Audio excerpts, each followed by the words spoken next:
Hello everyone, আবারও নিয়ে চলে এসেছি ছোট্ট কালদিঘির মিনি ব্লগ। তো কি বস, ভালো তো? সকাল সকাল সরস্বতী পূজার স্পেশাল আমাদের এই কালদিঘি পার্কে আমরা গিয়ে দেখতে পেয়ে গেছিলাম এই টেডিকে। আর টেডিকে নিয়ে এত ভিড়, এত সবাই ছবি তুলছে যে কি আর বলবো।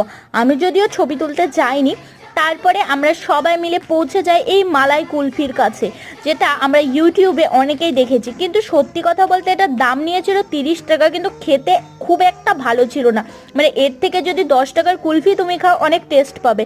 তারপরে আর কি, ফেমাস থাকলে যেটা সবাই যত দামি হোক একটু টেস্ট করে আমরা খেতে চাই, সেটাই হচ্ছে। দিদির এখানে মোটামুটি লেগেছে, বাট আমার খুব একটা ভালো লেগেছিল না।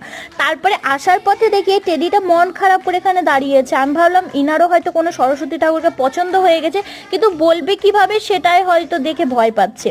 তারপরে এখানে দেখতে পাচ্ছ ট্রেনে ওঠার প্ল্যান ছিল, কিন্তু ট্রেনে উঠিনি, উঠবো বোর্ডে। তো তারপরে দেখাচ্ছে নেক্সট ভিডিও।